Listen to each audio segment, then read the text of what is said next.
The White House has lost at least 21 black staffers since late last year, or they have plans to leave soon. Many of those who remain say it's no surprise. They describe a work environment with little support from their superiors and few promotions. The departures have been so pronounced that, according to one current and one former White House official, some black aides have adopted a term for them, Blaxit. In December, Simone Sanders, Kamala Harris's chief spokesperson and senior advisor, announced she would be leaving for a job at MSNBC. Since then, all three Harris aides, Tina Flournoy, Ashley Etienne, and Vincent Evans, as well as Cedric Richmond, head of public engagement, have left. Public engagement aide Carissa Smith, gender policy aide Kalisha Desources figures, National Security Council Senior Director Linda Edom, Digital Engagement Director Cameron Trimble, Associate Counsel Funmi Olarunnapa Badejo, Chief of Staff Ron Klain Advisors Elizabeth Wilkins and Nayat Mulugeta, Press Assistant Natalie Austin, National Economic Council aides Joelle Gamble and Connor Maxwell, and Presidential Personnel aides Danielle Okai, Reggie Greer and Rayshawn Dyson have all departed. 2.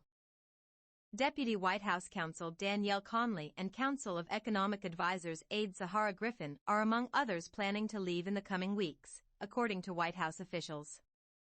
The exodus has raised concerns among outside observers who push for the diversification of government ranks.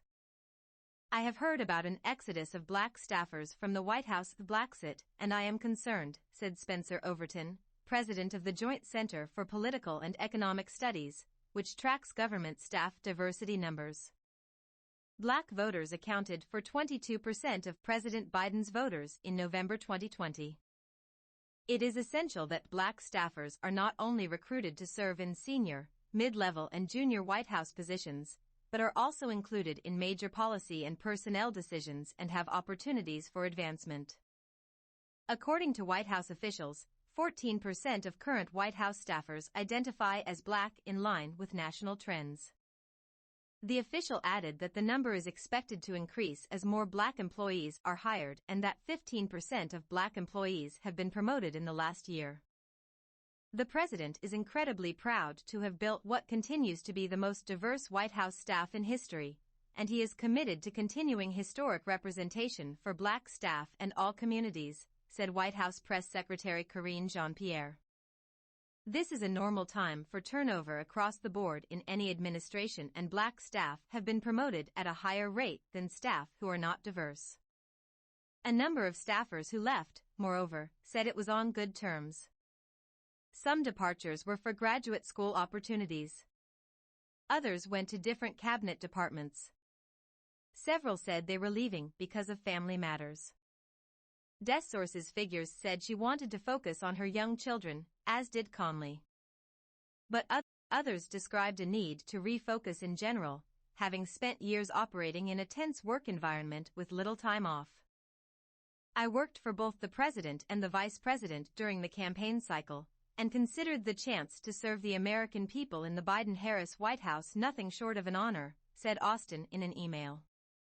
I loved my experience on the press team, and left because I wanted a chance to spend more time with family after nearly 3 years straight of campaigns and government work. The reasons for the departures may vary, but the totality of them has not gone unnoticed within the ranks, according to interviews with 9 current and former black White House officials. 3 black staffers who currently work in the White House, and were granted anonymity because of fear of reprisal, said the exodus has hurt morale, compounding problems that exist elsewhere. They described an operation in which mentorship is hard to come by. An opportunity to move up the ranks of a tight-knit operation is exceptionally rare. One of the current black White House officials said, "We're here and we're doing a lot of work, but we're not decision makers, and there's no real path to becoming decision makers. There's no feedback, and there's no plan for promotions." Biden had pledged upon entering office that his administration would look like America looks and include a full range of talents we have in all our people. He and his team have subsequently taken steps to create the most diverse administration ever, far beyond his immediate predecessors. He also made history with the ascension of black women to the positions of vice president, Supreme Court Justice and Press Secretary, and on the Federal Reserve's Board of Governors, among other posts. But at lower levels, that pledge has been harder to sustain. While there are several, first-in-history black leaders of important White House divisions, like Domestic Policy Council head Susan Rice, Council of Economic Advisers Director Cecilia Rouse and Office of Management and Budget Director Shalonda Young, none have black deputies except Conley. Conley is leaving, though she will be replaced by a black woman, a White House official said. Some people have not had the best experiences, and a lot of that has to do with the dearth of black leadership, said one former White House official, who is black. Think about any workplace. Black folks need some person to go to strategize and be a mentor, and we just don't have as many folks who can be mentors to us. Several black staffers pointed to the departure of Richmond as a particularly difficult blow. A second, current Biden White House official described Richmond as a big brother and the voice of those folks whose departure has left people a little nervous. A former Biden official who is black said Richmond was the nucleus for black staffers, and that there has been no one to fill the void similarly since he left. They brought in a ton of black people generally to start without ever establishing an infrastructure to retain them or help them be successful, said the third current black White House official. If there is no clear infrastructure of how to be successful, you become just as invisible in this space than you would be if you were not in it. In interviews, several black staffers expressed frustration, in part, that Deputy Chief of Staff Jen O'Malley Dillon hadn't done more to retain and promote some black employees, though other officials said such concerns are misplaced. While part of her job entails signing off on promotions of White House staffers, actual decisions around promotions are made at lower levels, and federal budgeting has restricted a lot of White House flexibility around human resources decisions. Asked for comment, O'Malley Dillon referred questions to the White House press office. I have known Jen O'Malley Dillon since 2007, and she has always been a true advocate for diversity and for black staff, here at the White House and on the 4 campaigns we worked on together, said Jean-Pierre. NSC Chief of Staff Johannes Abraham, who has also known O'Malley Dillon for 15 years, said she is and has long been a strong advocate for the importance of building diverse teams.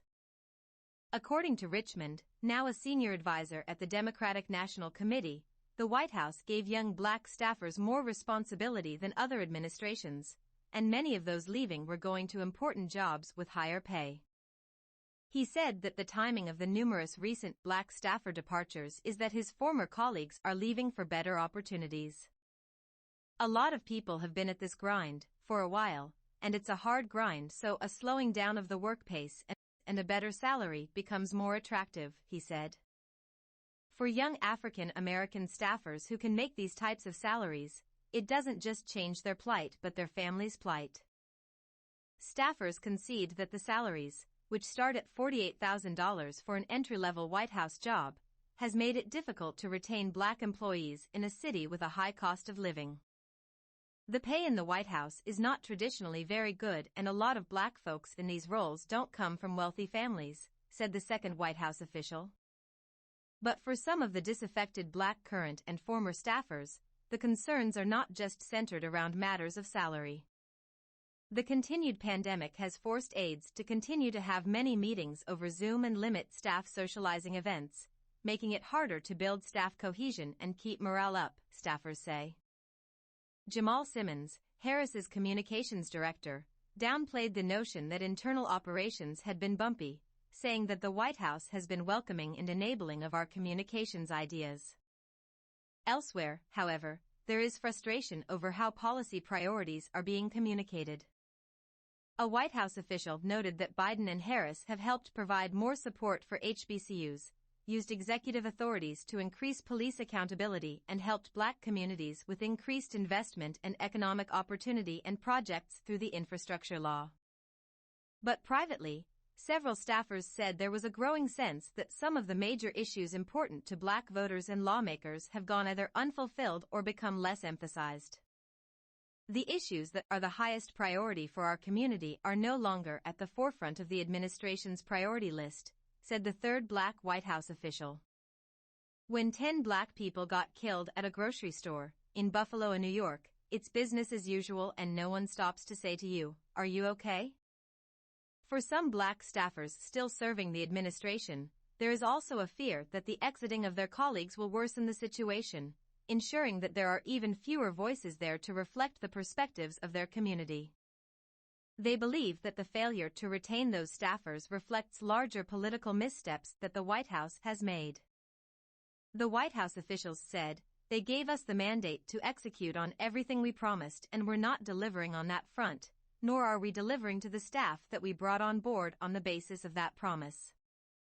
People go home to their families or their communities, and what can they point to specifically? They can't even point to their own experiences as positive.